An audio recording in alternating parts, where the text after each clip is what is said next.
I got home 2 weeks early, jet-lagged and half expecting to find my house just as quiet and untouched as when I left for Tokyo. What I got instead was a cop car's red and blue lights bouncing off my glass walls, my late wife's silk robe hanging off the angular shoulders of none other than Barbara Clean, the HOA president, who was standing on my porch, pointing at me like she'd just spotted Bigfoot in broad daylight. "There he is. Officer, that man broke into my house," she shrieked, in a voice that could shatter a window and maybe my last nerve. You want to know what it feels like to watch a grown woman, who is definitely not your wife, parade around in your wife's favorite robe, on your front porch, treating you like the criminal? Yeah, that happened. And trust me, I stopped right there at the edge of my own driveway, suitcase in hand, phone out, already recording, because what Barbara didn't know was that she just walked headfirst into a digital bear trap, and I was done playing nice. Let me back up a 6 months before all that madness. I finally got my dream house. After a decade of hacking away at cybersecurity contracts in cities I barely had time to enjoy, I picked this quiet, oak-lined neighborhood hoping for peace.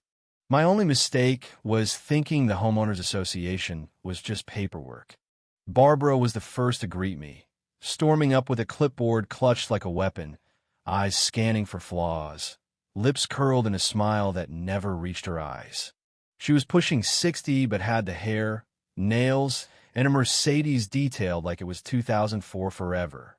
"Your mailbox is non-compliant," she informed me within a week. My sleek black steel mailbox, a thing of beauty, apparently clashed with the forest green, colonial vibe she loved. The fine? $50 a day. I caved and replaced it, figuring I'd buy myself some peace. That was my real mistake.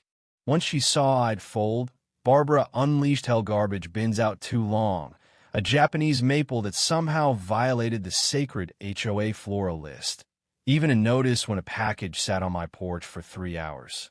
It was like living under surveillance, except I'm the one who does surveillance for a living, so it got a little ironic, you know?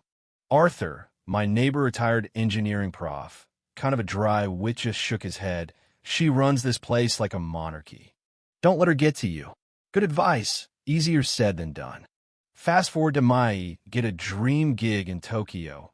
For weeks, pays for the next decade's property taxes. HOA rules say notify the board if you'll be gone. So, I email my dates, May 1st to June 1st, just to stay above board. Before flying out, I double-check my Fortress custom security system, 16 cameras, entry sensors, smart logs for everything. If a mouse sneezed in my living room, I'd know. 2 weeks in, I start getting weird alerts. Me thermostat, which I always keep at 65, jumps to 72 degrees. My fridge suddenly has 2% milk and a cheap Chardonnay. Streaming server lights up with hours of reality TV. Now, I don't even watch TV unless it's a Formula One race. And trust me, nobody in their right mind would call that show Desperate Hearts of Tampa Bay a guilty pleasure. So I check the live feeds, and what do I see? Barbara and her husband, Gary, stretched out on my couch, wine in hand, like they just won the lottery. They're living in my house, using my espresso machine, sleeping in my bed, hosting friends for drinks on my Pashmi best single malt getting poured like tap water. Now, here's where having a one-party consent law comes in handy. Me office cameras pick up Barbara bragging on the phone. "Don't worry, the owner is in Asia for another 2 weeks. He'll never know." That, my friend, is what we call intent. I save every video clip, every smart home log, every word of that conversation, back it all up to encrypted drives, and send a copy to my lawyer, David. Just a low whistle and a plan. Catch her in the act, make it public, then let the legal system do its thing. So I move on my return, fly in 2 weeks early, skip the usual limo, and walk the last blocks home, adrenaline buzzing like I'm walking into a bank job. Barbara's Mercedes sits in her own drive-esh right at home on my porch, wine glass in hand, wearing my wife's kimono, looking about as relaxed as a cat in a sunbeam. She doesn't even see me until I'm halfway up the drive.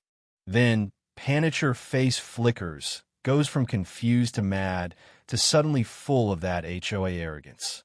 "Who are you?" she snaps, This is private property. I nearly laugh. Hello, Barbara. I live here. She stutters. You're not supposed to be back for 2 weeks, which, let's be honest, is the dumbest possible thing to say when you're caught in the act.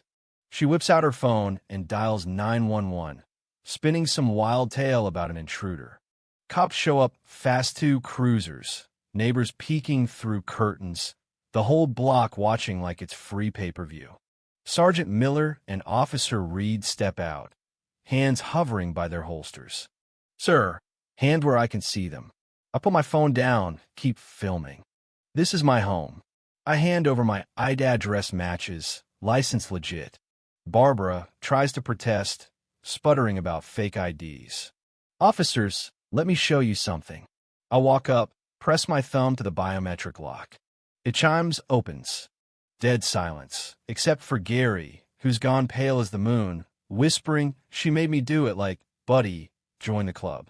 Then David, my lawyer, shows up in a crisp suit, holding up a tablet with all the video, logs, and Barbara's own confession on speaker. My client owns this home. The evidence is, well, overwhelming. Even the cops look a little impressed. That's when Barbara, still in my wife's kimono, finally realizes she's not getting out of this. The cuffs go on clicking the neighbors. Oh, they're loving it. Phones out, recording the queen dethroned. Barbara pled guilty, felony trespass and theft, 3 years probation, fines, had to repay every cent for what they ate and drank down to the last espresso pod. I donated all that money to a local housing charity. As for the HOA, the board basically fell apart. Emergency meeting this time. I'm the one with evidence demanded they abolish the mandatory spare key bylaw that Barbara abused. Unanimous vote to kill it. Every board member, including Barbara's 2 cronies, resigned in disgrace. Neighbors asked me to run for president honestly. I'd rather swim in the lake than deal with that drama, so I nominated Arthur. He won, brought sanity back. And yeah, my black steel mailbox is back where it belongs, standing tall. So here's the thing, bullies like Barbara, whether they're running a subdivision or a phishing scam, only have power when you let them scare you. If you keep calm, keep receipts, and play the long game, their power just vanishes poof, like steam off the lake in the morning. Now, sometimes I sit out on that patio she loved so much, single malt in hand, and wonder if she ever thinks about how quick the mighty can fall. But you know what? The best part isn't just the victory, it's seeing a whole community breathe easy again. Still, not everyone thinks I did the right thing. Some folks say I should have gone easier, others think I should have sued for more. What do you think? Where's the line between standing up for yourself and going too far? Drop your thoughts below. Have you dealt with an HOA nightmare or stood up to a local tyrant? Let's talk justice. Let's talk real life. Hit subscribe if you want more stories like this, and let me know how you'd handle it because the next chapter could be yours.